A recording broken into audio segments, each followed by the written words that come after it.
All right. I'm not going to say much because every minute you can have with Ed Mylett, I want you to have with Ed.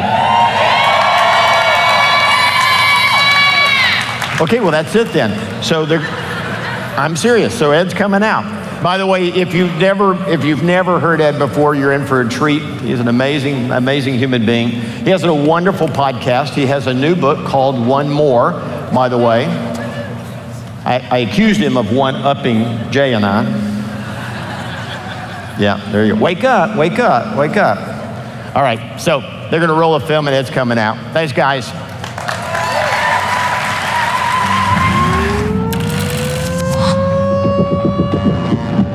Your dream, your life, the things you want, you're one decision away.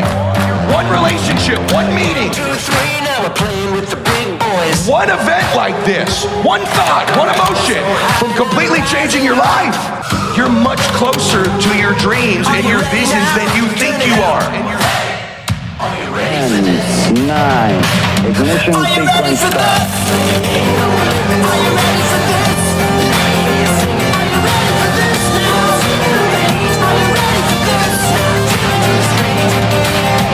Are you ready for this?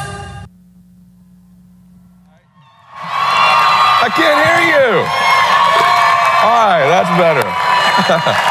All right, thank you. Thank you. All right, that's enough. Grab a seat. How y'all doing? It's great to be with all of you. Hey, listen, they gave me a little over an hour. What do you guys want to do? I'll tell you what I want to do. So, although I speak about 80, 100 nights a year, I'm really not a speaker, I'm an entrepreneur. By the way, that video is as cheesy as it gets. So, there's 3 of them. They're all super cheesy, but I asked for the least cheesy of the 3. And the reason is, I should say this first, then I'll tell you what I want to do. The reason I asked for the least cheesy of the 3 is, I don't like, and it is true, Gary said, how do I introduce you? I just say, here's Ed Mylett. And the reason for that is this: it's very easy that we sort of hero make people that have had some success, don't we? And we kind of project onto them like they've got some superhuman characteristics or qualities that maybe you don't have. And the reason I won't allow that to happen is, number one, it's certainly not true with me. I can guarantee you that I'm average, ordinary as it gets. But number two, I'm not gonna let you have the cop-out from winning and being successful. See, if you believed I was somehow special or gifted or incredible or Superman or something like that, then maybe there's a reason why you wouldn't win. But what if I'm average and ordinary? What if I'm barely that and I still won? Now we take all the excuses away. Does that make sense? Say yes. And I'll prove it to you in a minute. Hopefully you'll laugh at a couple of these stories. I'll prove to you absolutely how, man, I've worked real hard to be average and ordinary. What I want to do is this. I want this to be a life-changing hour. Now, I don't take that lightly. I mean, at the end of the hour, I want your life to be measurably better, not just your business, but your life. And that's a big standard to set when you only have an hour with friends like I have. By the way, many of you are like family to me. First off, I'm responsible. I know Keller Williams does 1 in 5 real estate deals in the United States, which is an unbelievably crazy statistic. But I'm responsible for a lot of those deals, FYI, just so you know. Personal transactions. I think the world of your leader, Gary. This company has such an amazing culture, and when you meet the leader, you understand why. I've always wanted to meet Gary. He's been a hero of mine for a long time, and then we had a pre-call to do this, and I got off the call. My wife's like, "What's wrong with you? You keep smiling." And I said, it's great when you meet someone who's a hero and they exceed your expectations. And he did that, and so I want to acknowledge that. So now, ironically, the rest of this hour isn't about me, it's gonna be about you. And so let me just kind of set the premise first. There's something I believe about you that I want to say, and I don't say this in like a general term. It comes from my faith, but even if you don't share my faith, you can share my belief, which is this. I believe you were born to do something great with your life. I want you to hear me. I want you to not look at your phone, and I want you to look at me. You've come a long way. 2023 is not gonna be an easy year. There's some things you need, I'm about to say. But the first thing is this, either a reminder or an introduction to you, which is that you were born to do something great with your life. You. And oftentimes, we think we're disqualified. By the way, greatness isn't always on Instagram. Not everybody knows the great things you're gonna do in your life. Oftentimes, the smallest things when we're doing them end up having the biggest ripple effects that change people's lives. But if we don't walk around knowing we were born to do something great, we may miss the very opportunities to do it. There's a few lies in life that most people buy into. And I'm gonna give you what a couple of them are to begin with. Number one, most people think they're disqualified from becoming mega successful. Let me tell you what they do. They think their past disqualifies them. Their sins, their mistakes, their you don't know, man, I've had a divorce. You don't know, I failed in this other business. You don't know, in the last down real estate market, I lost it all. You don't know what I'm addicted to. You don't know my mistakes. You don't know my weaknesses. You don't know what I'm not good at.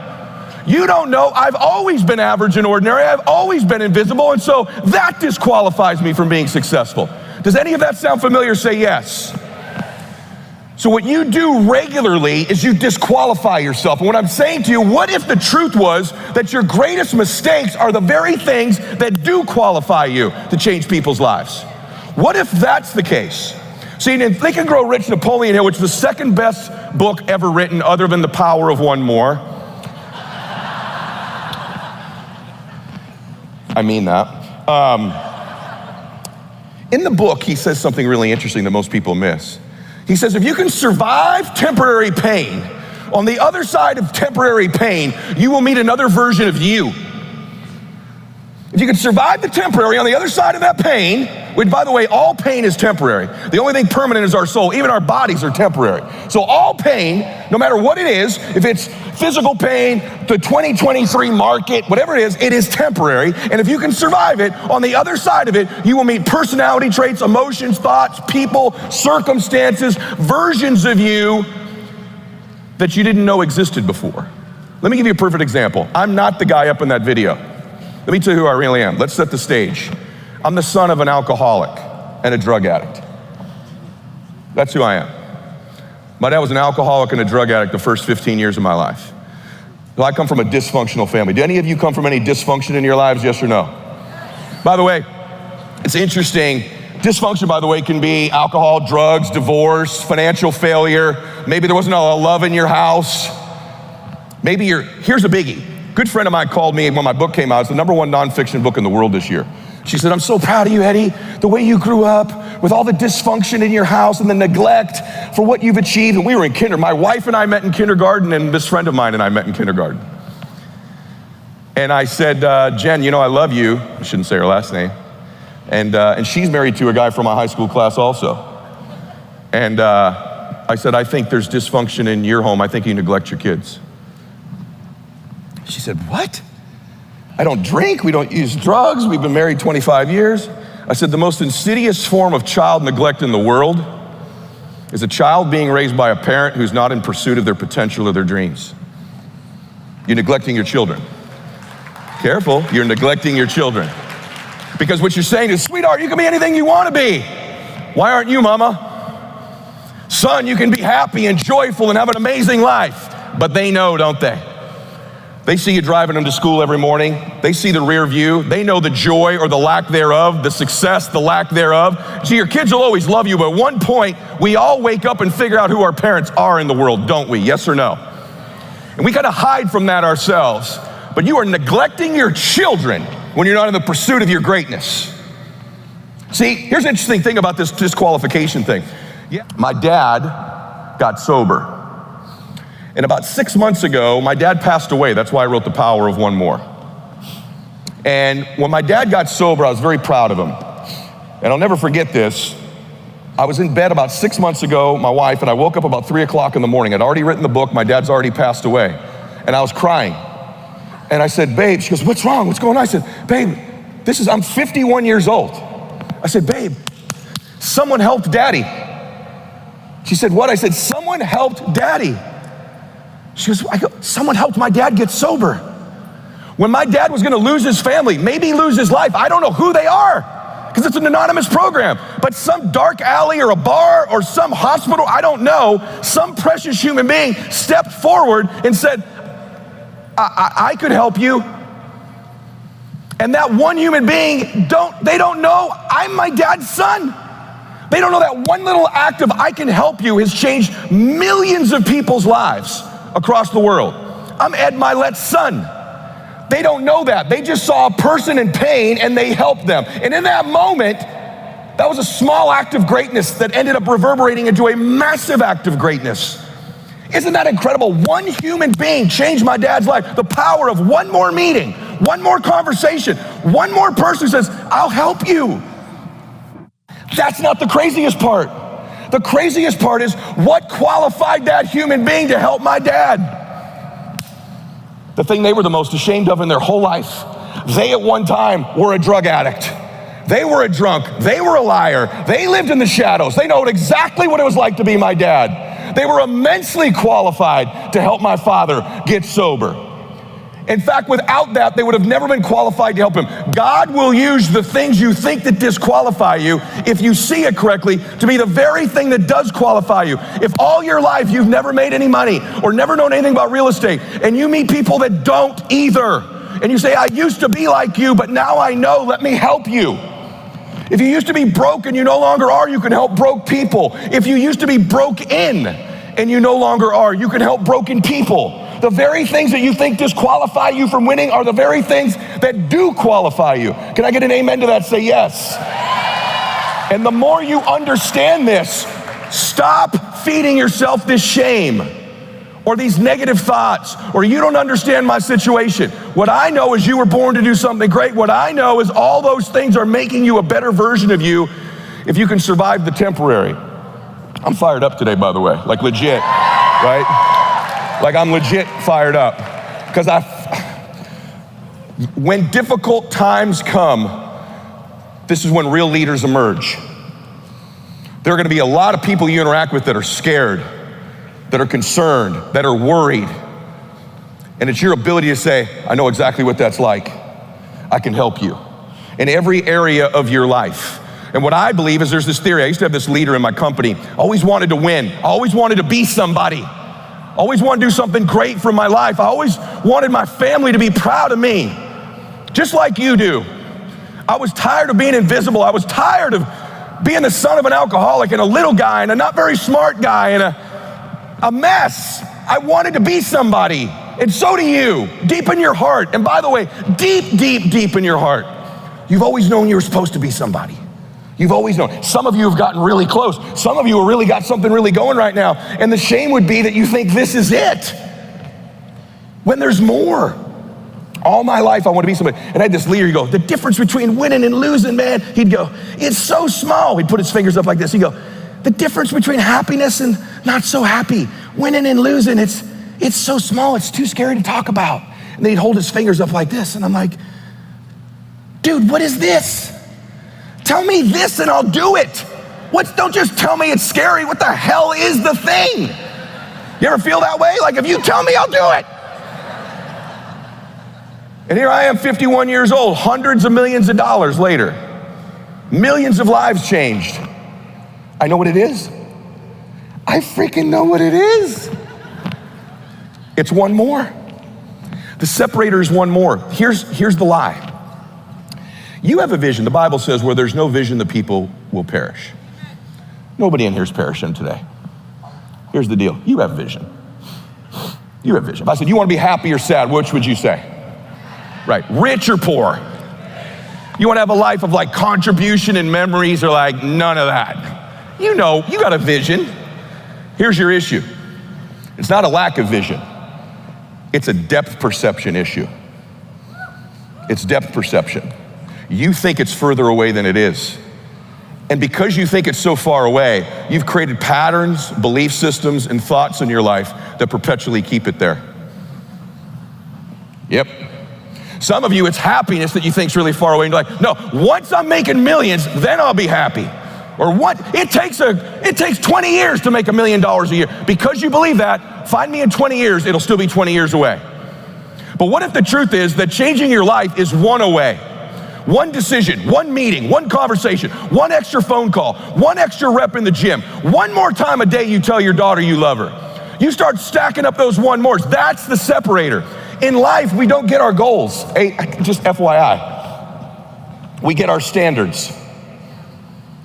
You meet somebody who doesn't have self-confidence, this is someone who's perpetually not keeping promises they make to themselves. You meet somebody with pretty good baseline confidence, you've met somebody who now keeps the promises they make to themselves. You meet somebody doing superhuman things, they keep the promises they make to themselves, and they do one more. See, I haven't run on a treadmill. I did it this morning. I haven't done 45 minutes on a treadmill in 25 years, but I've done a bunch of 45 plus one more minutes. I haven't done 8 reps on a bench press in decades, but I've done 8 and one more. Most dads in here tell their daughters they love them every day. So I don't do that. I tell mine one more every day. There's a power to one more. There's a power to one more. When you start stacking up those one mores, not only have you put more contacts out into the universe, but you start believing, I'm doing something most people aren't willing to do. I'm fixing to get something most people aren't gonna get. And I'm proof of it. I'll give you an extreme example really fast. I belong to a golf club that's any of you live in Southern Cal, I belong to the Madison Club in La Quinta. Any of you that live out here. Might be the most exclusive club in the country. Tom Brady, John Elway, Ed Mylett, right? Jerry West, I don't know, Adele, Ellen, the Kardashians, Kris Jenner, you know, all of us. And top business moguls in the world. And it's a cool place. And I got the best house in there, by the way. But anyway, it's interesting. When I joined that club, I was the youngest member and by far the most broke member of that club. And in fact, let me tell you how I ended up there first. This is important. I want to prove to you what a dope I am. So I was broke and I was in the financial business, and I'm rolling up to a meeting one day. I'm pulling up to a meeting in my Honda CRX. Anybody old enough to remember Honda CRXs? This thing was such a piece of crap, I would park it 2 blocks away from my client's house because I figured if they see this car, it's gonna disqualify me, right? And so I parked my car that night, and I really needed this sale. Let me tell you how badly I needed it. I was out of Cal State, LA, and I had no gas in my CRX. And if I don't close this sale, I have not enough gas money to get back home to my wife down here. I don't have the money. And I went in, gave my presentation. I thought it went really well. At the end, they said, well, let us think about it, which is like code for leave our house now so we can watch Monday Night Football, right? So I walk out, I walk down the street, and when I'm getting near my car, back in those days, car stereos were all getting broken into. You remember those days? Like if you had like a Kenwood, remember Kenwoods? Or Alpine. I'm figuring I'm safe because I got a Sanyo, but whatever. And I could see the glass from the passenger side. As I'm walking, I'm like, crap, they broke in the car, they stole the Sanyo. Who the hell steals a Sanyo? And I get to my car, they didn't take my stereo. They took my passenger seat. You gotta be a very super specific criminal to be on the hunt for a passenger seat of a Honda CRX. My dumb ass rolls right up with what you're looking for. And I parked 2 blocks from where I could see my car. They stole my seat. For about a year, that was a rock. You rode in my car getting field trained, you're sitting on a rock in that passenger seat. That night I was so broke, I had to go to I know exactly where I was. I don't remember the exit, but there's a McDonald's and then there's a gas station there. And I sat at that gas station for about an hour asking for money so I could get enough money to put gas in my car to drive back down here. Everyone said no. So I finally went over to the McDonald's. And this is scary. I stood in the drive-through line. And I said, finally, this family came up. I said, listen, I'll give you the money back. I don't have $20. The ATM won't spit out less than 20s. If you'd be willing to float me, I promise you that I'll pay you back. Just give me a week. I'll give you my name and address and you give me yours. And they did, and I did pay them back. They gave me $10. And when I got back to my house, my apartment that night, we were now living in an apartment because I had had a home foreclosed on and our electricity was turned off. And I remember my wife went out to work one morning and she comes back in, she goes, you're not gonna believe this, now my car's stolen. So our power's turned off, my house was foreclosed on, we're living in an apartment right down in this area. I lived in Monarch Beach, up in the hill. And I said, this can't get any worse. Except as she comes back to the house, I see the tow truck. So her car wasn't stolen, it was repossessed. And then about a week after that, our water got turned off. You can have a lot of things in your life happen. Power's bad, water, you can't cook, you can't bathe. So every morning for 6 weeks, My wife, who just had married me, who grew up with me as a little boy, telling her we were gonna have a beach house someday, I was gonna change the world, great things were gonna happen. She's now living in an apartment with no water. She's got 2 jobs because I can't make money living on commission. And every morning we would get up and we'd gather our stuff in this little plastic box and we would walk down. The pool had an outdoor shower. You ever can picture an apartment building with one of those outdoor showers? And I would hold a towel up while my new bride would take her shower and brush her teeth outside. And then we would switch and she'd hold the towel up and I'd brush my teeth and take a shower. And all our neighbors knew. We walked back to the apartment, I remember this. We walked back to the apartment, I was completely ashamed. I'm out here trying to sell a dream while I'm living a nightmare. Any of you relate to that? I'm selling a dream, living a nightmare. So finally, I got my stuff together and I worked pretty hard and I'd saved up about $6,000 through this difficult time. Water got turned back on, I'd saved $6,000. I'm like, babe, the reason people aren't buying into me is my car sucks. If I have a really nice car, everybody will take me more seriously because I'm also young. And so now I'm in the penny saver and I'm looking for Mercedes-Benz 600 SLs. True story, true story. And I'm looking through the penny saver, 50 grand, 60 grand, 70 grand, 65 grand. Get on one, 6,500 bucks. It says Mercedes-Benz SL, parentheses, kinda. It's a true story. In fact, I'll prove it to you. Watch this. Can we put that screen up? Back there? There it is. Here's what it was. It ain't a Mercedes. It's a Chrysler LeBaron.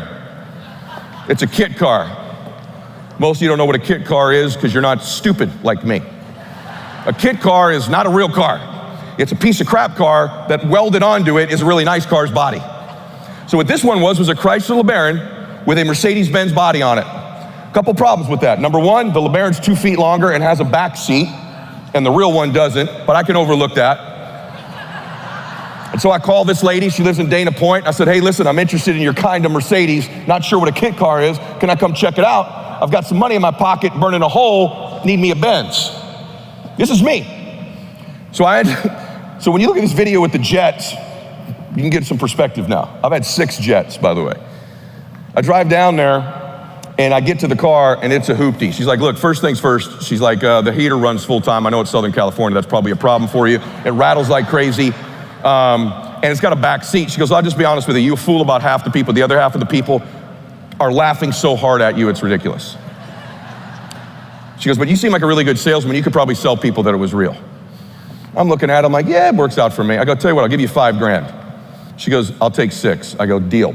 I give her the $6,000. As I give her the $6,000, she goes, the power of one more. She goes, one more thing. She goes, you know that Mercedes body? I go, yeah, welded on the car. I got it, it's a LeBaron. She goes, it's not welded on. I said, how's it on then?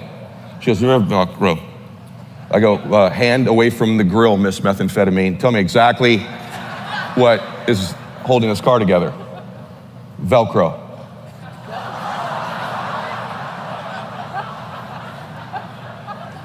I just bought a Velcroed fake Mercedes Chrysler LeBaron with the heater running from you. She says, yes, you did, honey. She goes, oh, one more thing. The front left headlight, the Velcro's really loose. If you pull up to a stoplight too quick, that thing flies off into the intersection.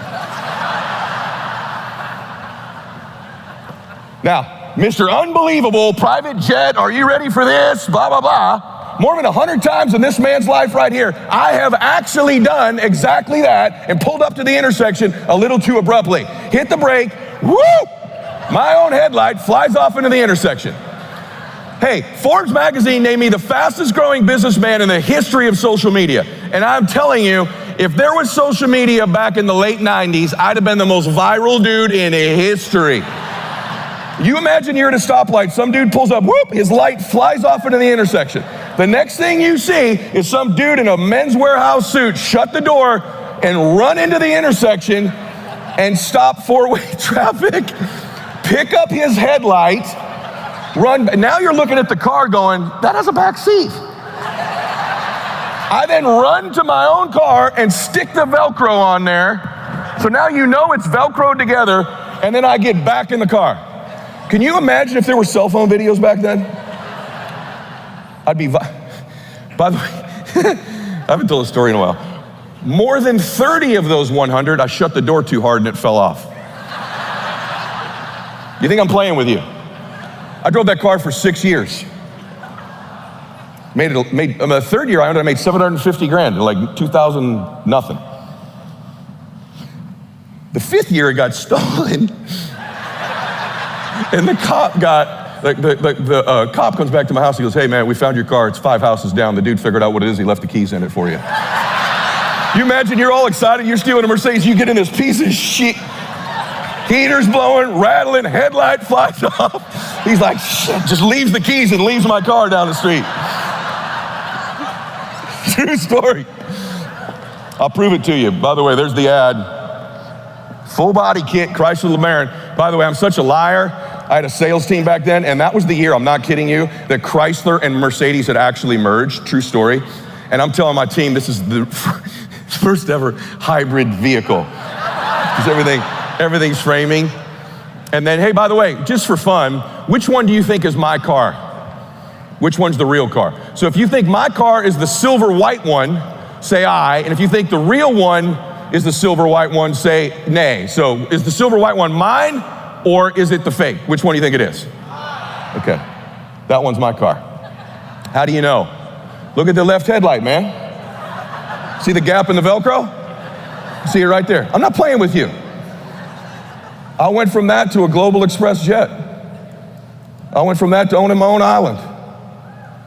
Right? Now, why do I tell you all that?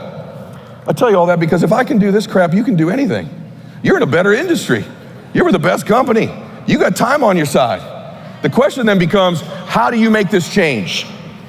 Well, the first thing is you have to leverage, you can pull that down, guys. You have to leverage what you're good at. So let me tell you something. I only have 2 skills. I'm gonna share with you what they are and where they came from, because if you survive the temporary, you get introduced. Oh, I heard that earlier.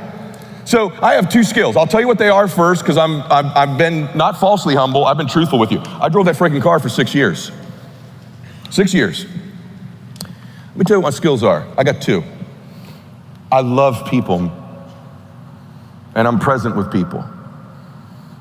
I think if you don't watch my podcast, you're missing the best podcast in the world, especially for what you do. It's the #1 business podcast in the world. I'm just telling you, it's the #1 personal development business podcast in the world. And I'll say this bragging because I just told you the truth about me, by a mile. Nothing's close. And I know why. I get people to say things they would never say, and I become very close to anybody who's been on my show. If you're with me in my presence, I'm good at this. You'll feel like you're the most important person in the world, and that I love you, and I believe in you. And by the way, it's true. And the second thing I'm good at is I'm a good communicator. I've made hundreds of millions with those 2 skills. Let me tell you where they come from. Did I mention earlier my dad was an alcoholic? Oh yeah, I did. So let me tell you where it comes from. My dad, when he would go on these drinking binges, would say, hey, you're the man of the house when I leave. And I had to protect my mom and my sisters from my father. So when my dad would come home from drinking, I had to read him right where he came the front door. A 5-year-old little boy, I'd watch my daddy, I'd watch my own father come through the front door. If I determined he was drinking, I would say, Mama, go upstairs and take a bath. Mimi, grab Andrea and Erica, you guys go play in your room. And I would be left with this man downstairs. I'll never tell you what happened if I was left with him those times downstairs. I won't do that. So what I would have to do, now by the way, if he wasn't drinking, I would just say, hey, we could have dinner. So at 5, I start reading my father and being fully present. Not playing around, I was never a little boy. I never was a little boy. He'd come through the door and I'd start reading him. How's he dressed? How's his tie? How's he walking? What's his physiology? What's he smell like? What's his words sound like? How's he pronouncing things? And if I could read him.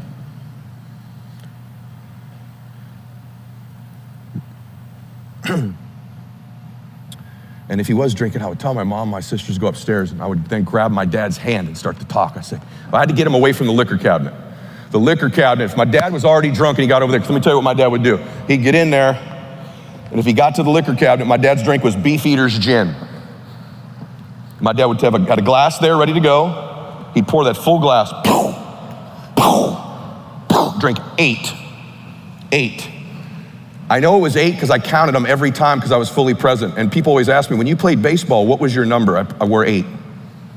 I played position 8, center field. I wore number 8 because 8 was so prevalent. So I had to get him away from that liquor cabinet. So what I would do is I'd grab his hand, Daddy, and I'd start to talk. Daddy, I got a 93 on my spelling test. I hit 2 home runs. You did? Where'd you hit the home run? Over right field fence. What did they throw you? Curveball. You really? And I'd get him over to the couch. And he'd, that's awesome, Eddie. So what did you do today, Dad, that you're proud of? I had a good meal and my 1 o'clock was... And I would get him talking. And if I could get him to tell me about his day and communicating and getting focused on what he was proud of, I put a post out about this on Instagram today. In your day at night, focus on what you're proud of, not what you're just grateful for. Proud of, you run the highlight reel of the things you're proud of. Your reticular activating system the next day will go to work on making new memories that you're proud of. If I could talk him into it, I could get him on the couch, we were cool. Little did I know as a little boy that the most painful experience a child could go through, on the other side of that pain, I was building the skills that I would use to reach hundreds of millions of people. My ability to be present with people, read people, love people, understand human nature, understand the development of human beings, at the same time communicate. Those 2 skills were born out of the worst things in my life. So if I'm right about that, I'm right about this with you. I am right about this with you. And you have to start to buy into this. And I'm gonna tell you something, my dad then got sober. I'm 15, we're driving to a Little League game. I'll never forget it, my dad never cried, had never told me he loved me in my life. He's driving me, I'm watching my dad. We'd gone to Carl's Jr. and picked up a hamburger for me before the game. We're driving, and I'm watching my father cry, and I'm reading him, and he pulls over in the car, and we're parked on the side of Diamond Bar Boulevard. And he's crying, and he goes, Eddie, and he's still not looking at me, and he goes, I'm gonna try to stop drinking one more time. I'm gonna give it one more try. One more try. And I said, Daddy, what would be different this time? He said, I'm gonna do this because I love you. And you deserve a daddy you can be proud of, Eddie. See, why do I tell you this story? You can clap for that. I tell you this story because if you're gonna do anything great with your life, you have to find what your inspiration is, and your inspiration has to be bigger than the adversity. Well, what's my inspiration? I don't know, but I can tell you the 2 categories, they only come from 2 places. Your dreams and the people you love. My dad leveraged love. As it turns out, my dad loved me more than this disease had gripped him. As it turns out. You need to ask yourself, do you love your family more than the adversity you're facing? Do you love your family more than the fear you have of making the contacts on the phone calls? Do you want to make them so proud of you and you love them so much that you'll do absolutely anything as long as it's legal, ethical, and moral to win for your family? You need to decide that. My dad did it. And then my dad got sober, one more popped back up again. He came home and he was sober. I said, Daddy, are you never going to drink again the rest of your life? What did I expect him to say? Yes. He didn't. He said, I can't promise you that. What I can promise you is I'm not going to drink for one more day at a time. And that ended up lasting the rest of my father's life. So that's awesome, right? So when I get up here, when I come up here and I say, listen, I believe human beings can change. I watched my hero do it. The reason I'm the dominant person in personal development and life change is because I watched my hero do it. I know if my dad can change, you can change. I know it. I watched it. It's awesome. And it's the power of one more try. You know what happened the day that I walked up those stairs when her car got repoed? I called Dad. I said, Dad, I'm out. I'm getting a job. It's too much. I'm living a nightmare. This is crazy what I'm putting the family through. And calmly, my father replied back. He goes, you know, all these people always tell you, you got to decide you're never going to quit. He goes, that's BS. That's convention talk. That's a terrible book. He goes, Eddie, you just need to decide you're not going to quit for one more day. Just don't quit today. Just don't quit today. I'm not going to drink today. You don't quit today. See how you feel tomorrow. Put the work in. Just don't quit for today. And you know what? The next day I still wanted to quit, but not quite as much. And the next day, not quite as much. And eventually the emotion of quitting had left me. And I'm standing here because I stacked one more's up in my life. Does that make sense to you? Please say yes, please. Right? Let me tell you what I found out. Okay, I'm gonna show you some of the keys I've had for influence. What are some of the things that I found that all great leaders, all great salespeople, all great marketing people have in common? So I'll show you a picture of a few people. You can pull these people up, guys. So here's some people you're probably familiar with. Jobs, Oprah. I just felt like I wanted to be up there with them, so there you go. Kris Jenner, who's my neighbor. She's a wonderful woman. Put Rachel in there. Elon Musk, he's made a couple waves recently. What do these people have in common? They're very different, would you agree? They're very different. How about these? Andy Frisella, my coaching partner in my program. I have him next to Mother Teresa because it's freaking hilarious. So, Zuck, Martha, Dwayne Johnson, who's on my show in March, and my hero, Martin Luther King, who I wrote my dissertation on. Would you agree these people are all very diverse, very different human beings, different skills? Would you agree? Say yes. So what is it that they have in common? What does a great mother do that an average mother doesn't? What does a great salesperson do that an average one doesn't? What does a great broker do? A great manager do? A great leader do that these people do that most don't, that I've learned? Let me tell you what it is. They're evangelical about their cause. They're literally evangelists for their message and their cause. There's a great book written by a guy named Guy Kawasaki. Guy is the dude who did all the marketing for Apple, the Macintosh. And he said, the great gift is this: you gotta sell a big enough dream that the dreams of everybody you come in contact with can fit inside the one you're selling. You have to be evangelical about your mission and your cause. What does that mean? Here's what it means. You are always making people feel something. Are you aware of that? You are always making people feel something. Great ones are intentional about what those people are feeling. Average people are so worried about what people are thinking about them, they're oblivious to the fact of what they make other people feel. So when you have that agent in your office that's like, she's goofy, she's weird, she doesn't do all the things by the book, she doesn't make and she's dominating everybody, here's what she's better at than you are. She's more intentional, even if it's unconsciously, about what people feel when she's around them. And you're oblivious to it. What is it that people feel when they're around? When they're around you, like, man, let me tell you what most people make the mistake of. I'll give you some more subtle stuff. This is great note-taking. Average marketers, average salespeople, average persuaders have been trained to say words and do things to get people to believe what they're saying. I'll say it to you again. Average, try to get people to believe what they're saying. You're like, yeah, that's the whole point. The whole point is if they believe what I'm saying, then they'll make the offer, or they'll accept the offer, or we'll do the deal, or I'll get the listing. Not true. That's your problem. When you're trying to get people to believe what you're saying, you come across as underneath them, a little beggarish, a little subservient. See, the great ones do something very subtle that makes them evangelical. Here's what they do. They're not focused on trying to get people to believe what they're saying. They're focused on trying to get people to believe they believe what they're saying. Did you catch that? I'm not trying to get you to believe anything I'm saying today, but you damn well are gonna leave here believing I believe it, and that's influence. People don't have to believe what you're saying. They have to believe you believe what you're saying.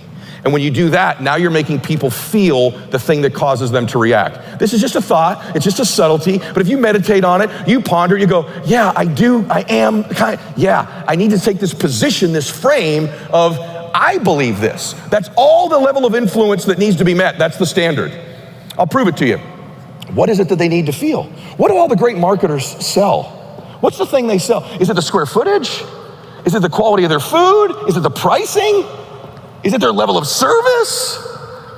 You don't think other agents, when they talk to people, are talking about those things? You think that's a separating message? Really? I'll tell you what I found out, because I know them all. What all the great leaders I know have in common. What do they actually sell? What's the product that they sell that they then correlate to what they're doing? This is huge. The number one marketers in the world, you can pull it down, guys. The number one marketers in the world sell a really simple emotion. Because let me say something to you. You don't want to be worth $100 million. You want how you think it'll make you feel. You don't want to have a loving relationship in your life. You want it because of how you think it'll make you feel, right? You don't want to even help people. You want to help people because of how you believe it'll make you feel. We are all chasing emotions in our life. That's what people are doing. So people respond. You know, facts tell, stories sell. You make decisions, emotionally and rationalize them logically. Throw all that out the window. People are chasing emotions. The number one emotion people want in their life, you know what do they want to be more of?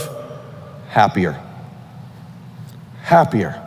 So what's going on in my frame and my messaging all the time when I'm talking is, this will make you happier. This will make you happier. Now, I actually have to believe it to persuade you authentically. You can't transfer to somebody something that you are not actually experiencing. You actually have to believe it. But it's happiness. I'll prove it to you. You know who the #1 holder of real estate in the world is, right? It's McDonald's. You know who the #1 distributor of food in the world is? Same company. So one company dominates the planet in holding of property and distribution of food. Are there 2 more important businesses in the world than that? And one company dominates both of those? Oh, by the way, the distribution of food thing, is that because of the quality of the food? Is it because of the health benefits of the food? Huh, interesting. So you should probably keep selling that all the time. That's interesting. So how do they end up being in the business of owning the most real estate and selling the most food when the product's not very good, isn't very healthy, clogs arteries? Is it the unbelievable talent level of their day-to-day people on the floor? Is it their massive compensation package and impeccable reputation? No. Ray Kroc's a genius. You nailed it. Will you stop taking my thunder, please? You're too smart. You're reading ahead. Ray Kroc was in the happiness business. You just said it. I'll prove it to you. What's the #1 thing they sell? They're called a what? Oh, shit. You imagine the first day he walks in, he goes, hey, I know we sell hamburgers here, but we need a mascot. What? We need a mascot? This is a hamburger place, dumbass. No. We need a mascot. And you know what it is? I know exactly what goes with hamburgers. Clowns. Imagine them, hear me out. You imagine the first meeting, we all take it for granted now. Ronald McDonald goes, we need a clown, full makeup, yellow, red, and orange gear. That'll move all the burgers. You imagine being in that marketing meeting going, what in the freaking world? Now you all take it for granted. Oh, by the way, in the store itself, the #1 thing they sell actually isn't hamburgers or fries. The #1 thing they sell is it's a sugary carbonated beverage that if you drink enough of it, you'll get diabetes. If you don't die from the heart attack the hamburger will give you. It's called a Coca-Cola. And guess what you get when you get a Coke? You get a Coke and holy crap. Let me tell you about the price per square foot over here, Sally and Bob. You keep doing that. You keep doing that. Oh, there's this other company. Probably none of you have any of their products in here. I snuck one. I don't know where you find them. It's an Apple product. You ever heard of them? Apple? Yeah, anybody got a product of theirs or know anybody who has a product of theirs? It's the most revolutionary company in the history of the world. Now, they don't dominate food distribution or real estate, but they actually dominate something a level above that, which is information and connectivity. They're the dominant player in that. One of the co-founders of that company, Steve Wozniak's a good friend of mine. He's still alive. And he's come to my events and taught my team, and Woz is a bit of a savant. In fact, most people don't know this. Steve would be the richest man in the world had he not given away most of his stock to the employees. He's a beautiful man. And I asked him, I said, Woz, why Apple? Why'd you name it Apple? He says, oh, Ed, well, A came early in the phone book, so we figured that would be good, but that's not really why. I said, well, why? He goes, because Steve said apples made him happy. He goes, in fact, Steve's whole deal was about marketing happiness. I go, is that the evangelical thing? Yeah. He goes, in fact, go to YouTube and watch Tim Cook, the current CEO of Apple. Cookie's my neighbor. And I'm always telling him, Cookie, quit selling the freaking pixels on the camera, man. You ever seen the Google commercials for theirs?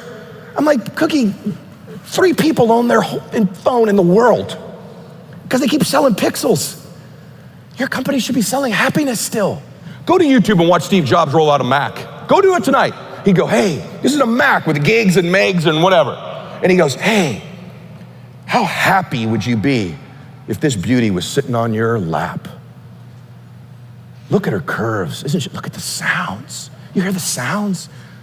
Isn't it beautiful? How happy would you be to have this beauty on your lap? That's how he sold the product. So, if McDonald's did it, Apple did it, why aren't you doing it? It's what I do.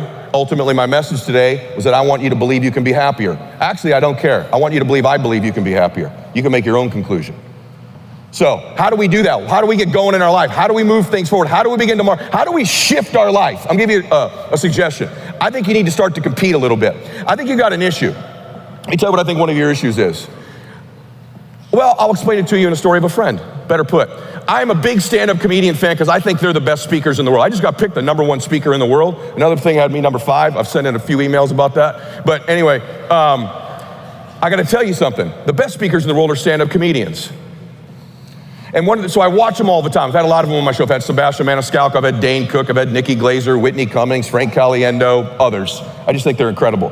And so I'm watching Netflix with my wife a few months back, and there's this brilliant man on there named David Arnold. And I loved his stand-up because his stand-up was not only unbelievably hilarious, but it was also motivational. He kept talking about how it took him 20 years to get on the main stage, and he would walk miles and miles both ways to the Comedy Store, hoping to get put up on the stage, and no one thought he was funny. And he says, I tell my daughters, you gotta have that thing, man. You gotta have that thing, that dog in you that wants it. And he said, and then the rest of his special was about his family. I've never seen a comedian do this. Like, it's about his wife and his daughters and his dad. He has multiple dads, and his mom, and I thought, this is just incredible. And then after the special, I've never seen a comedian do this. On Netflix, he walks Julie, his wife, and his 2 daughters out on the stage and says, this is who I've been telling you about. Proud of his family. And then he goes, in fact, I don't want you just to know them. I want you to know the rest of my family. So I filmed a documentary about my dads that you can watch now. I was moved. And so I DM him on Instagram. I said, hey, David, it's Ed Mylett. I'm sitting here on the couch with my wife. I'm crying, I'm laughing, I'm moved. I think you're incredible. I'd love you to come on my show. I want to give you a platform for more people to know you. He already had the #1 special on Netflix, #1 show on Nickelodeon. 3 seconds later, message back, he goes, hey, is this Ed Mylett? Ed Mylett, babe, it's Ed Mylett, Ed Mylett. He goes, man, I'd love to do your show. Let's knock it out. And I messaged him back. I go, Dwayne Johnson had to reschedule Tuesday. I know you live in LA. Let's do it Tuesday. He goes, oh, bro, I'm sorry, I'm filming a movie in Atlanta. It's gonna be several months. I'm like, okay, well, we'll do it another time. He goes, no, you know what, man? Could we do it at like 8 in the morning on Tuesday? I said, yeah. He goes, I'll take the red eye back from Atlanta on Monday night. I'll land at LAX around 6. I'll get over to you by 8. We'll do the interview. I'll get back. I won't miss shooting that night. I said, you would do that? He goes, I really want to come on, man. I go, okay. He comes on. We have an amazing conversation. We connect like you can't believe. He's hilarious, and, well, I'll show you. Here's a clip. You'll laugh your butt off. Go ahead, guys. 100% true story. Bakersfield. I got arrested for a fix-it ticket. I was driving a car that did not have didn't have seatbelts on it. They wanted me to put seatbelts in the car. I found out it cost $600 to put seatbelts in a car I paid $600 for. I'm not going to do that. So I was like, I'm going to drive this car till it falls over, and it did. And I left it on the side of the road. And I just walked home, and I never thought about that car ever again. And I was somewhere drinking with my friends at Edwards Air Force Base like 2 years later. And they ran my name, and a warrant came up, and it was a fix-it ticket that had turned into a warrant. The hardest part of being in there was eating that food without any salt. My mother was like, they're raping people in there, people are getting shanked, and your complaint is that there is no salt.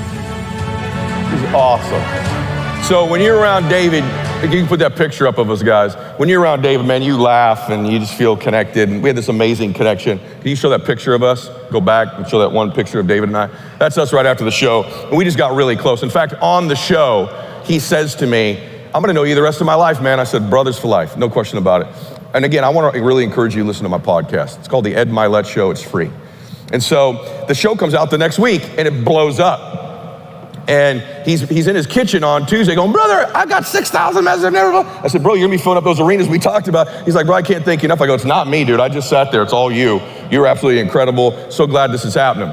The next morning, he messaged me again. It's like 9:15. He goes, Julie, tell him, I got 24,000 DMs, dude. I've never seen anything like this in my damn life. I said, he goes, bro, this is just, I can't even thank you enough. This platform is unbelievable. I said, no, brother, it was all you. I video him back. About 9:52, he goes, hey, man, thank you. That's very kind of you. He goes, hey, listen, how about Monday? We'll come down the beach. You and I'll smoke some cigars. The wives will meet. Then we'll go do dinner at the Montage. This is like 9:52. 9:54, I go, hey, brother, yeah, I got you. Let's do it Monday night. See you here at 6 o'clock. And I give him the address and the gate code. 9:58, he died.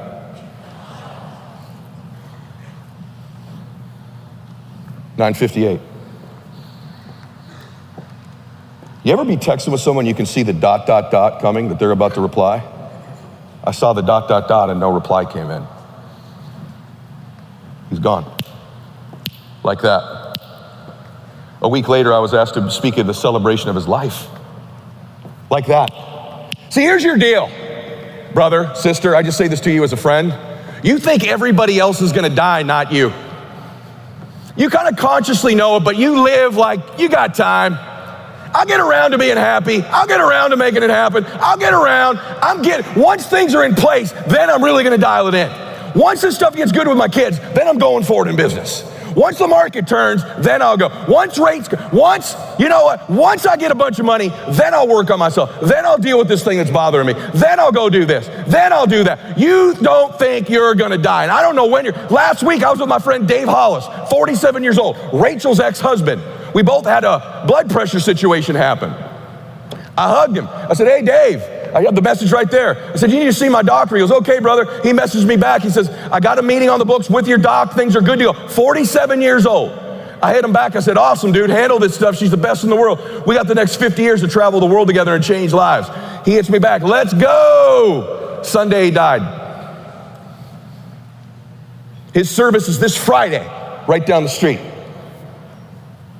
I wish I could have said to David when we filled the interview, Dave, you have 1 week left to live. You have one more week. Tell Julie you love her. Tell your girls one more time. Fix that thing with your dad. Enjoy the week.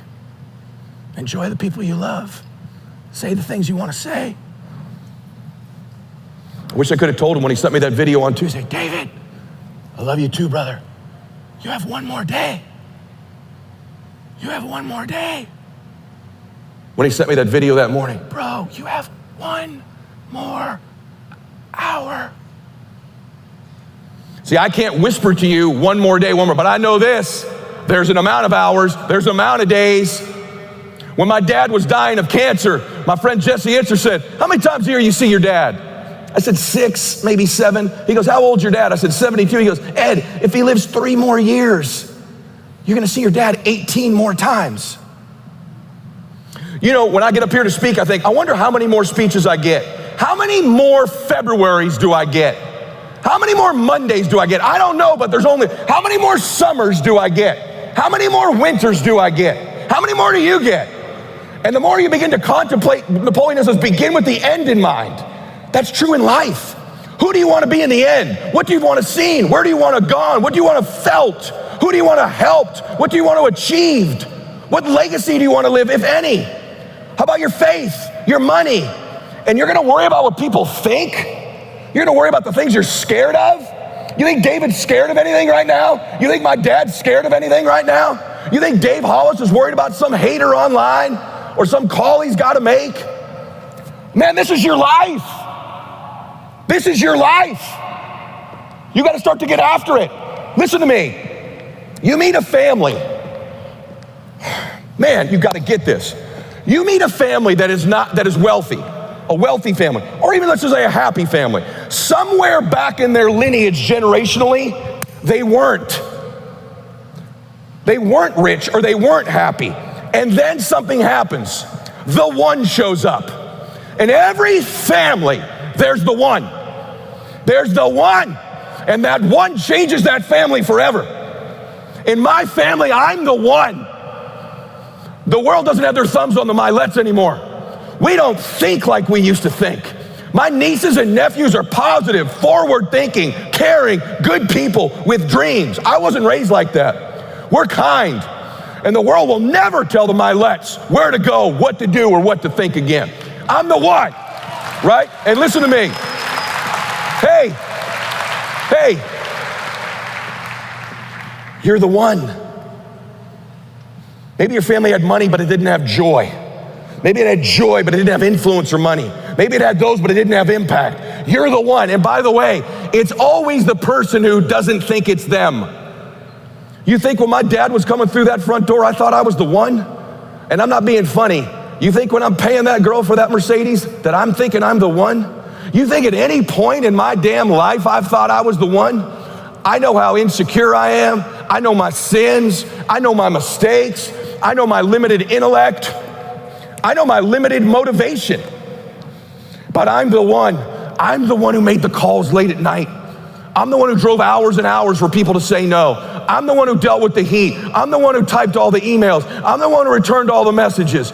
I'm the one that dealt with all the stress and the strife and the cancellations and the back talking and the people who didn't keep their word to me and the difficult times. I'm the one who lost sleep at night. I'm the one who got up early. I'm the one who carried the emotional burden of winning, just like you are. You're the one. And even though the fact you may not feel like it because you keep disqualifying yourself, I'm telling you, it'll be something small when you do it. It won't feel major in the moment, and it will alter your family. It'll alter your life. You need to be the one. Listen, actually, there's a definition for it. I found this doctor named Dr. Broderick. She calls it being a transitional character. She says, a transitional character is one who, in a single generation, changes the entire course of a lineage. The change may be for good or for ill, but the most noteworthy examples are those individuals who grow up in an abusive, emotionally destructive environment or a poor environment, poor in money or poor in spirit, and who somehow find a way to metabolize the poison and refuse to pass it on to their children. They break the mold.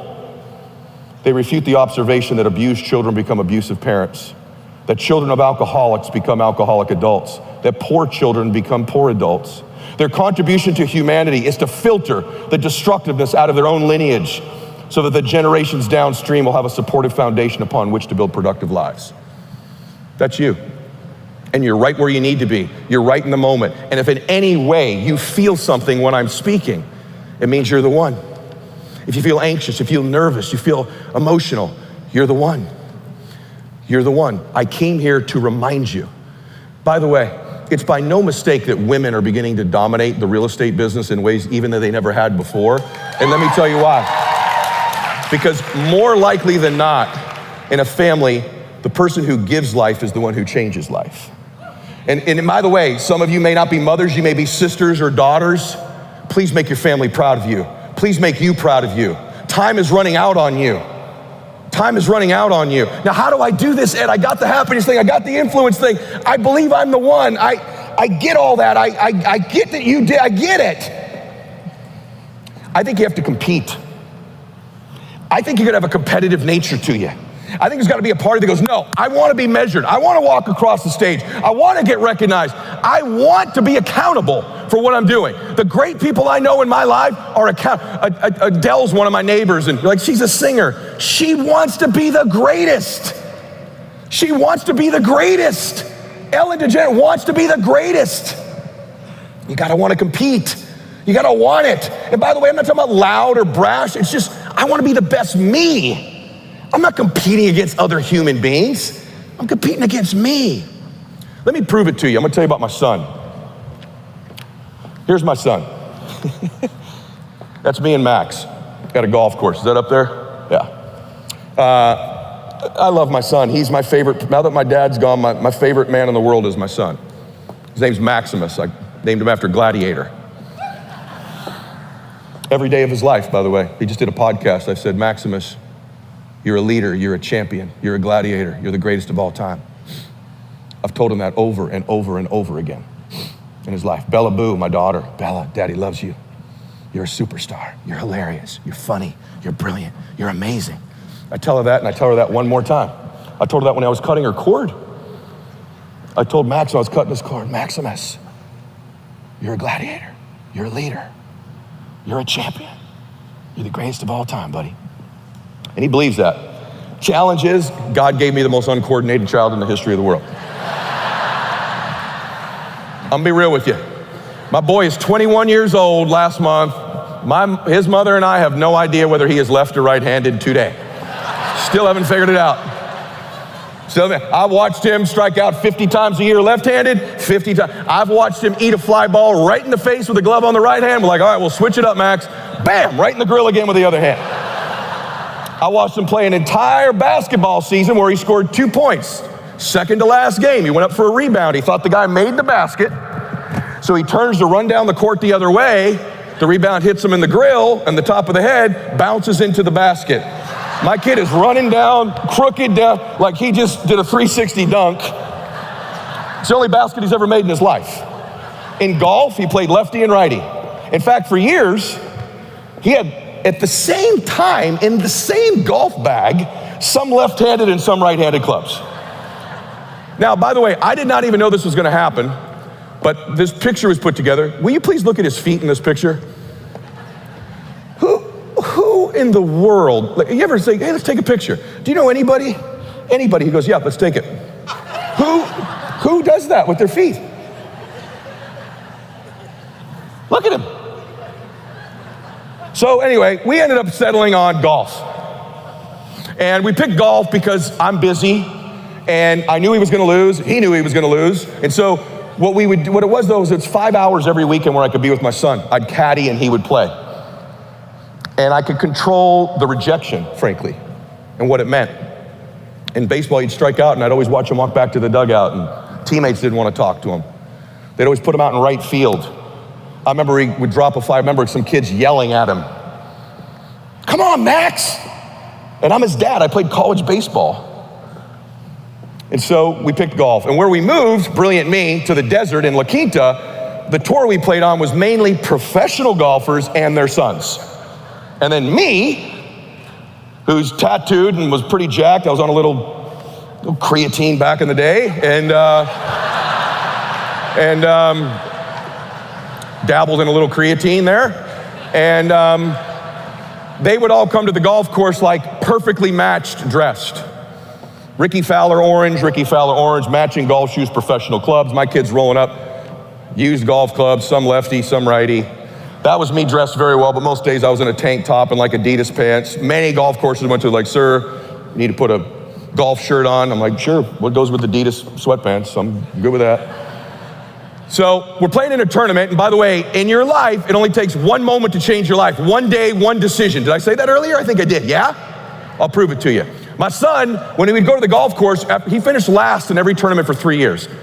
Not a little bit last, dead last. Every single tournament. So it got to the point where we didn't even care about that. I said, Max, this is all about fun. I know, Daddy. My son's the sweetest boy. Daddy, I know. I said, it's all about fun, Max. I know, Dad. We're having fun. I'm like, yeah, we're gonna have fun. Right? He would literally get out of the car and I'd go, hey, well, you go warm up. Remember this, man. I won't love you anymore if you win, and I won't love you any less if you lose. He goes, I know, Daddy. Let's have fun. I'm like, okay, buddy. And now I'm gonna go the next 5 hours and we're gonna hit 110 shots against professional players and their kids. And I'm a competitive dude. It got to the point where when he would come home from the round of golf with his mom stopped asking him his score. It was just, did you have fun? Yeah, Mama, we had so much fun, huh, Daddy? We had a blast, man. And we did. And I was fine with that. My son will be successful in something else. And then one day we're playing. I'll clean up the version for you. We'd played 9 holes. Max was in last place, down by 13 shots to the second to last place. And that day we were behind because Max was playing so bad. He's such a sweet boy. Max will top one in the lake, hand you the cup, like, Daddy, it was fun, huh? I'm like, yeah, great fun, Maximus. And then the other boys that hit one down the middle, he's like, great shot, Jacob! You know, and the kids are looking at him like, dude, do you get the whole concept of this thing, you know? So this day we're down 13, we played 9 holes, we're behind, and here's the deal. At the turn, you usually just grab a lunch and keep playing. Well, this day, like, the lunches were way down there, and the next tee box was over there, and we were way behind. So one of the dads, who was a pro player, says this, and our lives changed in an instant. Here goes the other 2 boys, he goes, hey, boys, you guys go over there and hit your tee shot. Max, he'll go grab your lunch, he's out of it, and he doesn't give a crap. And I watched my son turn with his shoulders kind of hunched. I said, stop. I'll clean it up for you. A little creatine in my life at the time. I said, what did you just say to my son? Don't you ever speak to my son like, don't you ever disrespect my family. Don't ever talk to him like that again. I said, now listen to me. You guys go get that. I'm gonna visit with Max for a minute. I'll grab the lunches. I need to talk to Max. Max is like, Daddy. So they walk away. I said, come here. Come here. My son's never seen me like this. I said, get over here. Yeah, Dad, we're having fun, right? He goes, yeah, we're having freaking fun, Max. Come here. Get over. I got down right here and I grabbed him. I said, hey! We're gonna fucking win today, Max! We're winning! well, Daddy, what were we supposed to have fun? I go, listen to me, forget all that crap. Winning is more fun than fun is fun. He goes, huh? I go, Maximus, winning is way more fun than fun is fun. I go, do you have another shirt? He goes, yeah. I go, take this losing shirt off right now. Takes his shirt off, grabs the blue shirt, and I put it on him. And I triggered and anchored him. Of the things I teach everyone else, I'm now finally doing with my son. I said, Max, we're gonna win in this shirt. You know how Tiger wears red? We're wearing blue. These dudes are gonna be crying tears when we're done.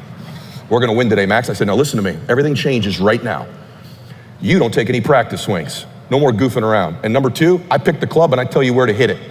You got it? I'm gonna give you specific instructions. We're not playing anymore, Max. We're winning.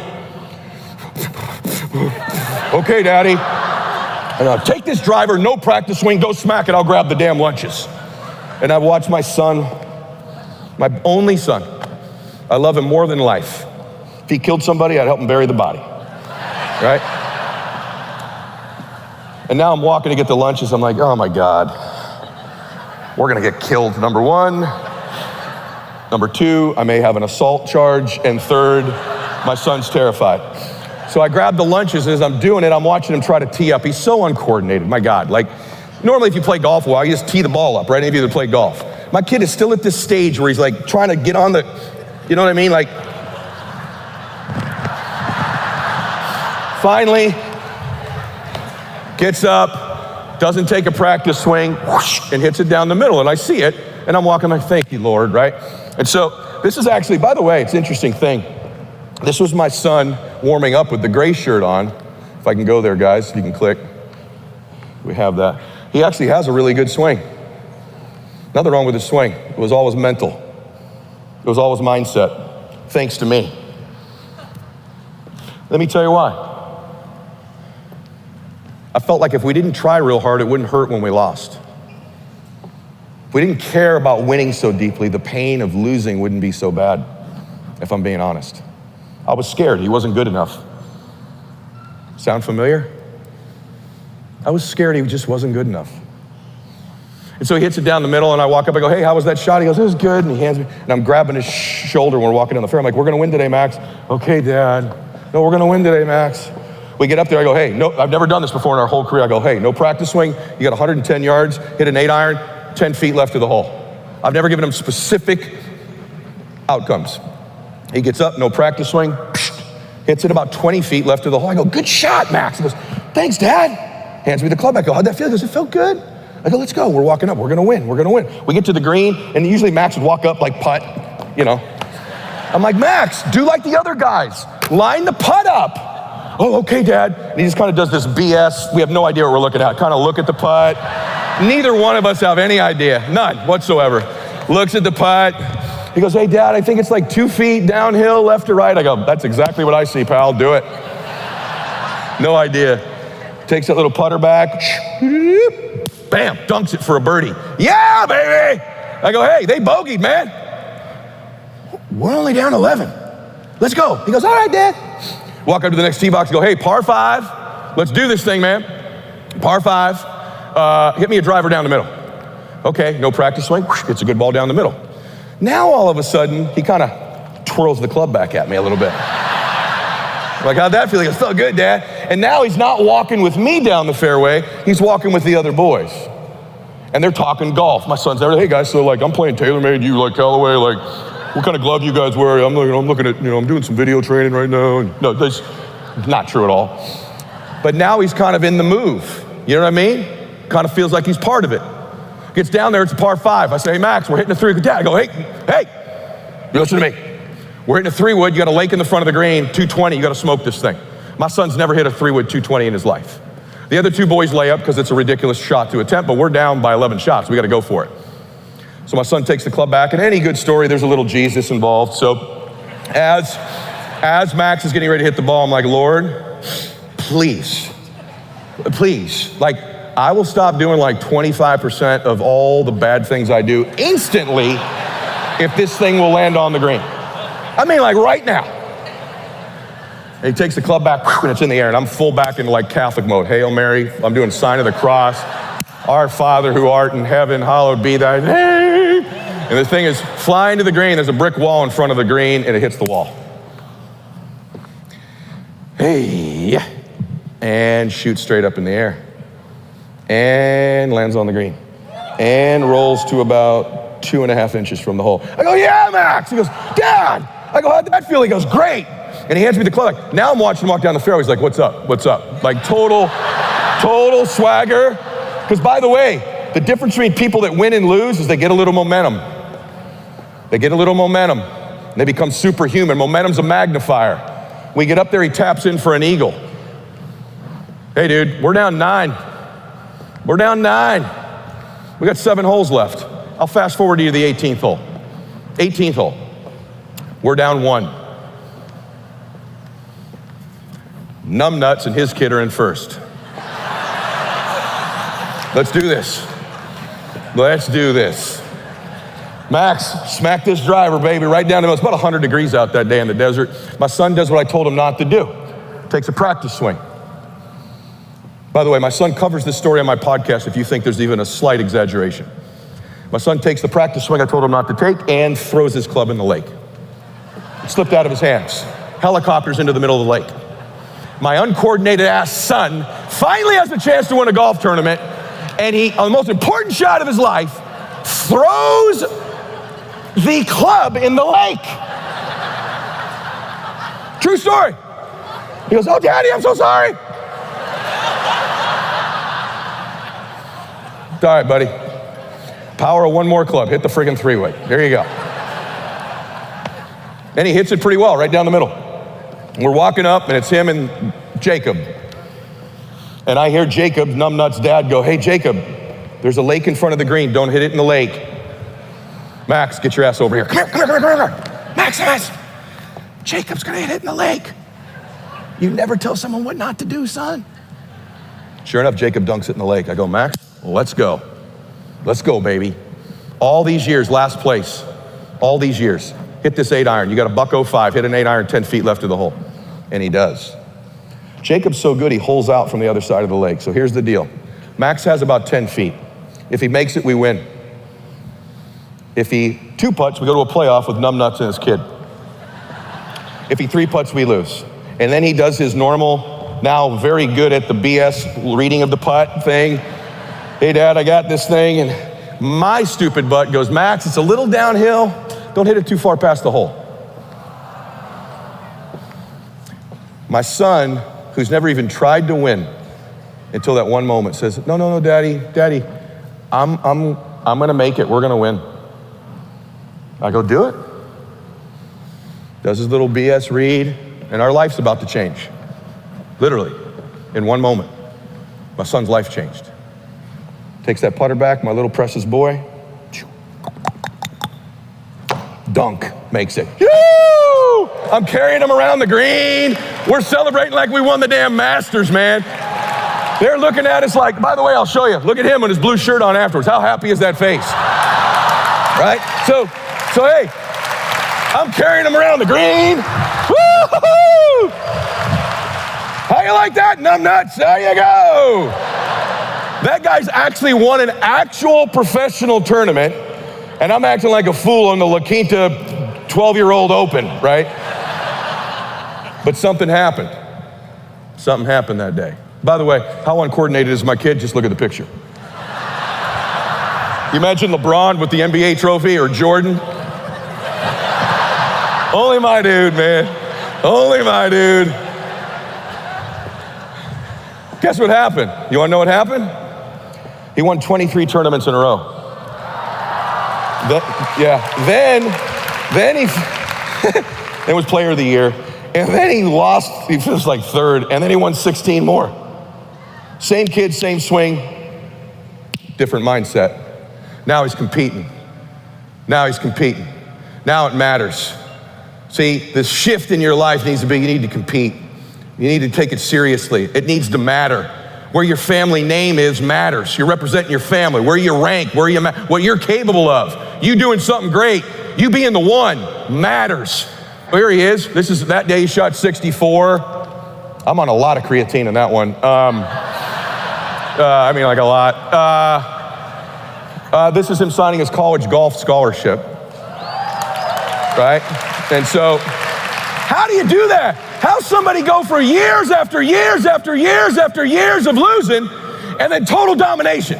Because your past does not disqualify you. In the matter of one moment, one decision, one day, one account, one client, one meeting, one speaker, your life changes. Your life can change in a moment. And if you don't know that, you will miss them when they show up. But what if you believe that and you live anticipation of finding them? Now your reticular activating sees things it wasn't seeing before, hears things it wasn't hearing before, feels things it didn't feel before, and it tries to prove you right. Your RAS is the prover of your life. It's called living in the matrix. It's called chapter 2 of the power of one more. My son now was looking for shots to go in, not to miss. He was looking for opportunities to win, not to have fun. He's played in professional tournaments. He's made the cut. In fact, right now, he's driving out to qualify for a professional tournament right now, as I'm speaking. Okay, by the way, this is me and him playing golf in Cabo. Genetically, not sure who his dad is. I'm on the maximum amount of creatine a human being can take in that picture. That's like right bordering on trouble. And by the way, look at his friggin' feet still in the picture. I don't know what the deal is with this kid. So, why do I tell you all this? You gotta compete, and if you could just get momentum in your life, it can change. We've all had it and we've lost it. And the way you get it is by doing one more. You get momentum by doing one more. The one thing my son always did, he practiced before school. He hit balls after school. He hit balls on the weekend. He watched golf videos. The whole time, he was doing one more rep, one more rep. I want to help you, by the way, real quick before I finish. I got something to share with you. If you scan that, I'll give you something. By the way, I have no things to sell you. There's no funnel. You're not going to go to my website. I'm like, hey, if you like this for free, buy this one for 40. There's none of that. This is how I manage my time. It's called How to Get 21 Days a Week. It's the most innovative way to manage and manipulate and see time, and it's my gift to you. Or you can just go to edmylett.com. It's just literally a gift because I admire Gary so much. I wanted to make sure that I brought something extra today, and so that's for all of you, okay? So go to edmylett.com, or you can scan that QR code. I think it works. One more day. I want to finish with a story about my dad. And when I tell you about my dad and my family, I would appreciate it if you not think about my family. Sorry. They wanted me to tell you I have a TV show called Change, too. It's the best Dr. Phil show in the world, NBC. Okay. I don't like this part of my talk.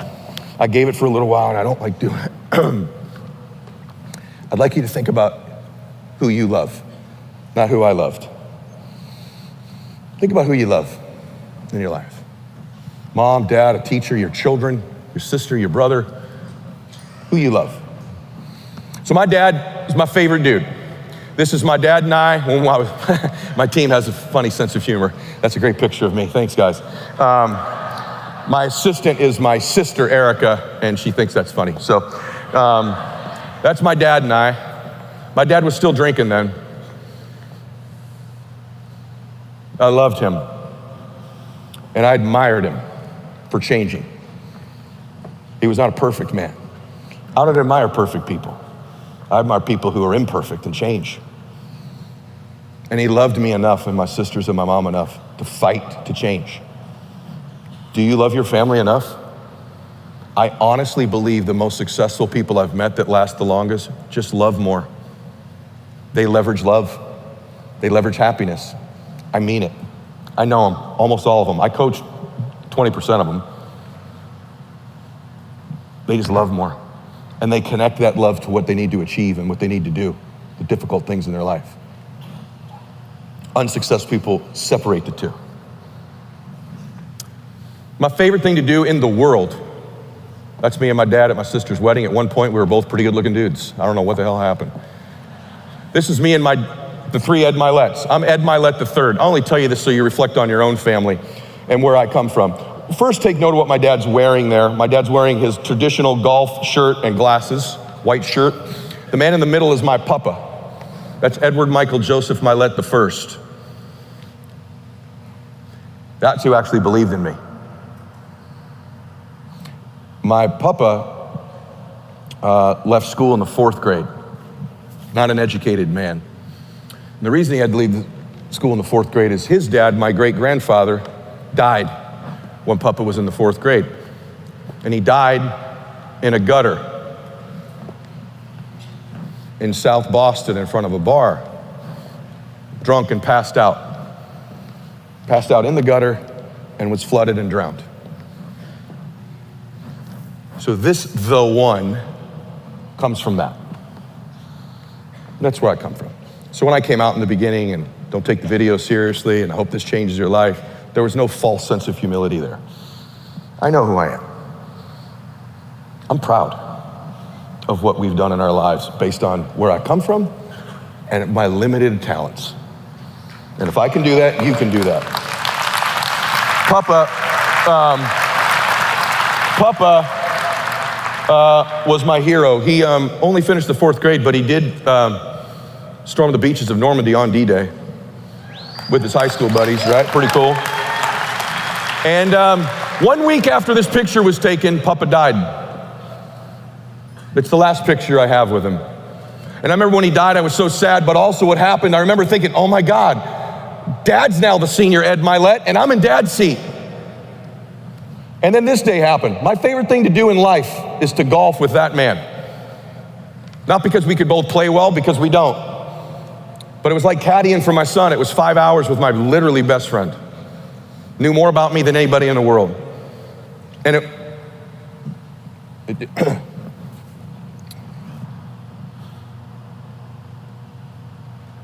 I was just thinking, I'll just be honest. Do you know what I would give for one more round of golf with my dad? It just hit me. What I would give for one more, just watch him walk across, get in a golf cart, go, shot, kiddo. You treating Christiana good? You making sure you're getting time with Bella? 5 hours just next to my dude. Man, I loved him so much. I was so proud of him. Same dude I was terrified of. That day right there, my dad was playing slow and breathing. My dad had a deep voice like mine. In fact, I kept his cell phone on, and I have all the voicemails he sent me before he lost his voice, because I love calling my dad's phone. When I was driving here today, and I do this almost every speech, I called 909-319-10, and I won't tell you the other two. And what I hear is, hello, this is Ed Mylett, and thank you for calling. Please leave your name, number, and a message, and I'll get back to you as soon as possible. God bless you. I just listened to his voice. That day, my dad was kind of breathing heavy. I said, hey, you sound like shit. You're playing terrible. Like, what's going on? He goes, I don't know. I have a pain in my chest. I said, well, go get that stuff checked. That was Saturday. He went to the doctor Monday. Tuesday, he had a 12-hour surgery. Had a tumor the size of a football in his chest. Liposarcoma, very rare form of cancer. And when he got the cancer, my dad, who was a dude, any of you guys raised by a dude, you know what I mean when I say a dude? My dad was a man. Well, I've seen my dad more than 50 fights. True story. Side of the freeway, Angel game, Little League game. I seen my dad in a fight at St. Dennis Catholic Church in Diamond Bar. Headbutted a dude right in front of Father Potoff. We went back the next week. Peace be with you. You know, no problem. Swear to you. That's a true story. And this man became so kind, so gentle, so giving. And he said to me, he goes, Eddie, I'll fight this thing once, but I'm not gonna lose my hair. I'm not gonna, get all skinny and shrink up, and I'm not doing all that stuff. I'll fight it once, and if it comes back, I'm going. I said, I get it, that's respectable, but you better fight it once for your grandkids. He goes, I got it. And that led to 8 years of a fight. Chemo, surgery, chemo, radiation, proton therapy, surgery, experimental chemo, radiation, surgery, experimental chemo. Tremendous pain. I'd say, Dad, you said you weren't gonna suffer, you weren't gonna go through this. And my dad would say to me, you can see it on him here. I want you to notice what my dad's wearing. My dad could no longer golf. My dad could not play golf anymore, but he dressed every day, and I taught him the visualizations that I teach in my books and on my podcast so he could play golf with me every day. but he could no longer play. And every time I'd see him, he was shrinking and lost his hair. And I'd say, Dad, you said you weren't gonna suffer. And he said, Eddie, I didn't know there's a difference between pain and suffering. I'm not suffering. I get to talk to you today. I get to be with your mom. I get to talk to your sisters. He said, I am in pain, but I'm not suffering. You choose to suffer. And he said, you'll never know the power of one more day until you're threatened with not having another one. And when you're threatened with not having another one, the value, the preciousness of one more day with the people you love and to be here, you'll do anything for it, even what I'm going through. And so every time I'd see him,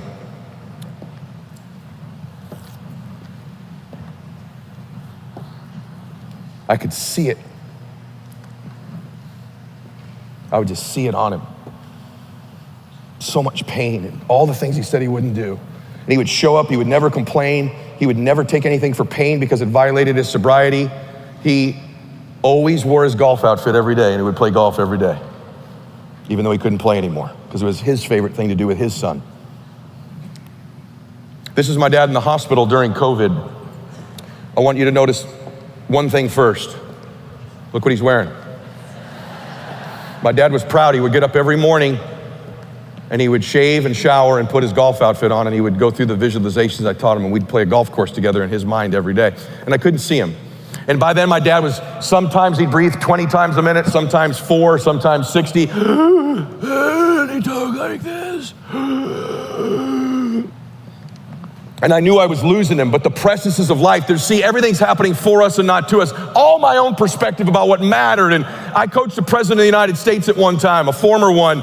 And in the old days, if my phone rang, I just put my dad to voicemail. But this one day I was with this person and I said, sir, I'm taking this. I remember very vividly, I go, it's my dad. Because I don't know if it's the last phone call. What if you started to treat that next conversation with your parents, if they're here, like it's the last one? That next sales call, like it's the last one. That next time you talk to your sister or brother or children, like it's the last one. That you only had one more. What if you only had one more? How would that change how you respond, how you react, what you worry about, how you live your life? Well, when you're losing someone you love, at any given time, you only have one more. And then you understand the power of it. And so this day, my dad called me. I was down. He was in Pomona Valley, and I'm in the parking lot, and I'm working like I did every day. I had to be close, but I couldn't see him. And he says, hey, what are you doing? I said, I'm good. What are you doing? I'm okay. I said, what are you up to? He goes, well, get some lunch.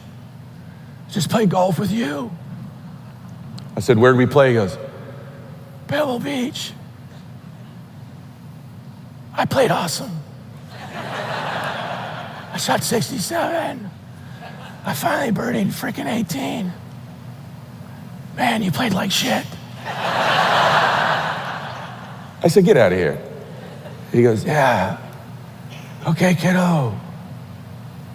I think I'll get some lunch. I don't know. My intuition that day wasn't great.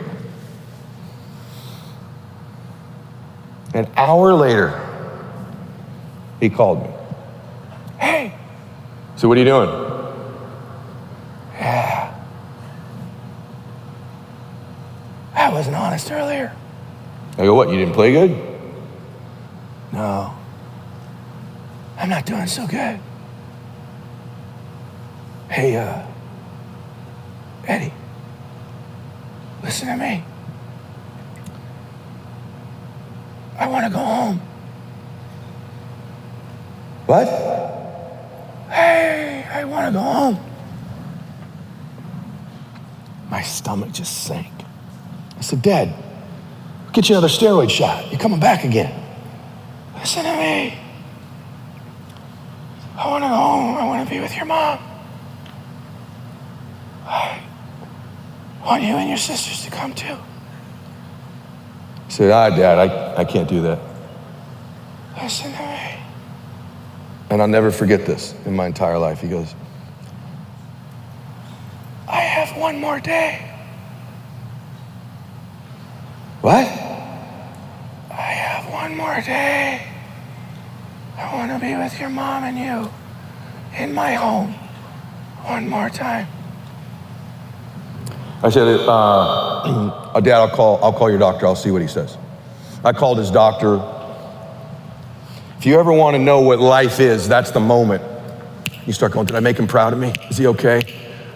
If I said what I need to say? I said, Doc, Dad's talking crazy. He says, I got to go get him. He goes, Eddie, I'd go get him. I said, why? He goes, what? He goes, they know. I said, who's they? He says, Ed, someone who's going to die. They know. If he told you one more day, he's probably got one more day. 3 hours later, that's my dad with the paramedics, was pulled out of the ambulance and came through the front door of his home one more time.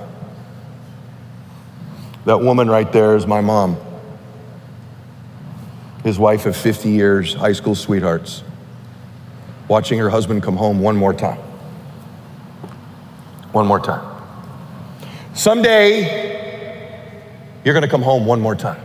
Someday, if your parents are living, they're gonna come home one more time. By the way, if they've passed away, honor them with who you become. I feel like I honor my dad now. Someday your children will see you come home one more time. You will see this person you love one more time. That, by the way, to the right of my mother, is the same staircase I used to send her up when I was 5.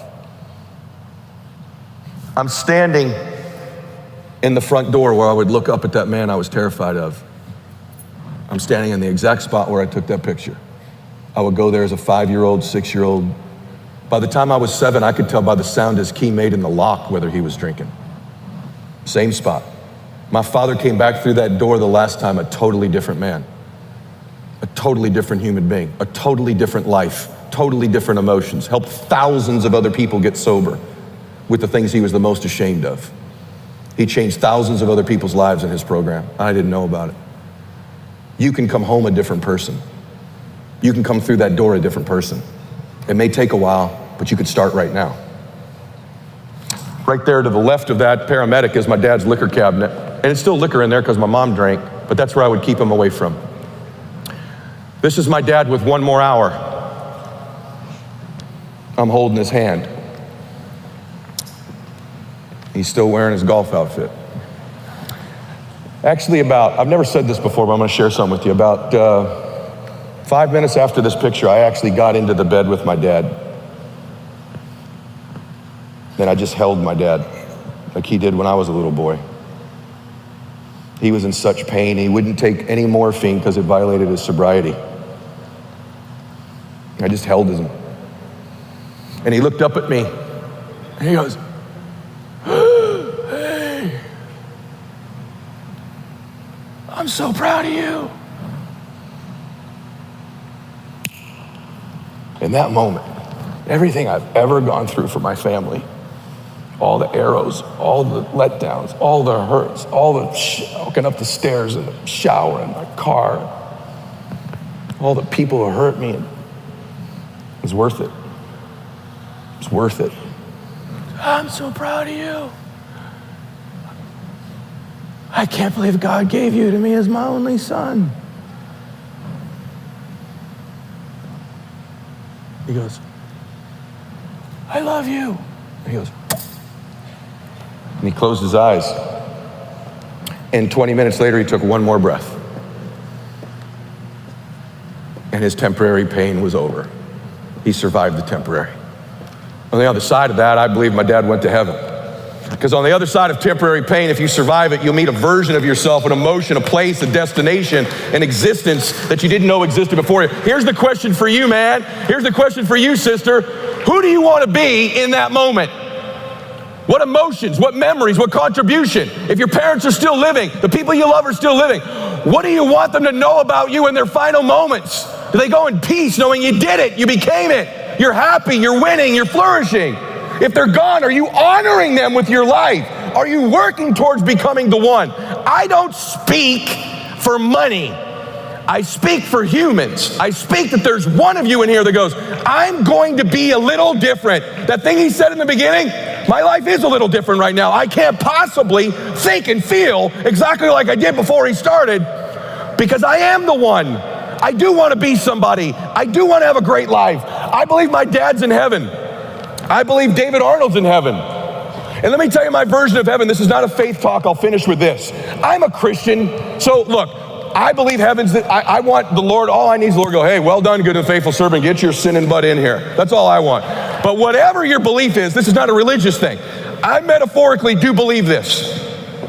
I believe that when we die, we meet the person we could have been. I believe we meet the destiny version of ourselves, the one that was made in the image and likeness, the one we were capable of, the life we were capable of having. I want you to imagine for a minute that when you die, you meet the man, or when you're a little boy, all the things, a little girl, all the things, all the times someone hurt you, all the times you were invisible, all the magic moments, all this totality of the story of precious you. Precious you. Precious you. You meet who you could have been. And for me, I'm chasing. People are like, what's your motive? I'm chasing that guy. I'm chasing the man I'm capable. The emotions, the memories, the contribution, the achievements, the family, the visual images. I'm chasing it. And when I get there, I'm gonna go, man, I've been chasing you, Ed Mylett. And I want me to go, man, I was watching you, bro. Woo, what a run. Man, I thought you blew it on that one chapter. That other time, woo, you were toast. Man, and I even know about all that crap you did over there. And then you came back. And then you got knocked down again. Then you came back, you got knocked down again. And I know. But man, then you started coming. Then you started coming. You did it. You did it. You had all the moments, the memories, the contribution in your life, the difference you made. You did it. You maxed out your life. To me, that's heaven. Becoming the person I'm capable of. I'm addicted to the expansion of my being. And being here with you today is an honor because it helps me expand. It helps me. Why do we need to grow? Because every time we grow and change, we can help the people we used to be. You're most qualified to help the person or people you used to be. That's why growing matters so much. Now, hell looks like this. Yeah, I was chasing you, and then this person hurt me. And I had that thing, and then the market, and then, and I was watching, and you had it, and then the thing, and I want, shit. It's over.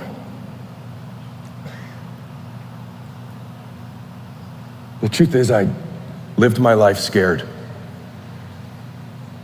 I lived my life scared. I underestimated myself. I underestimated the power of my faith in my life. And I spent a lot of my life scared. And I ran out of time. I was gonna get around to it. I was gonna get around to being happy. I had a few moments, I felt it. Damn it.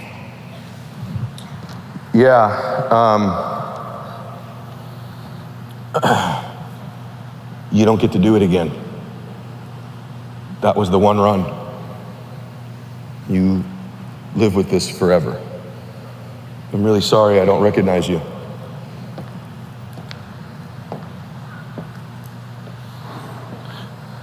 So my whole conversation today is really very simple. It was to remind you that you're supposed to go to heaven. It was to remind you that you were born to do something great with your life, to tap into something in you that's been there all the time, and you tap into it sometimes, but that somehow you decide today, I'm gonna walk a little different, I'm gonna talk a little different, I'm gonna feel it, I'm gonna live my life, I'm not gonna wait around, I'm not gonna have these depth perception issues, I'm gonna begin to give myself the gift of happiness so that I can transfer it to other people. I'm gonna outwork everybody, I'm gonna do one more meeting, one more contact, one more time I tell my daughter I love her. I will share something with you lastly. I told you about my buddy Dave Hollis. What you don't know is that same day I suffered a major medical event 3 weeks ago. And when you go through something like that, you start thinking, what if it ended right now? Let me ask you, if right now was the final chapter of the story of the book of your life, are you satisfied with all the chapters? Or be like, no, wait, hold on, don't take me yet. I'm gonna write it. I'm about to write the chapter. Which would it be? And if the decision is, man, I would like to write another chapter, I would like to give to it, here's the good news, you get to.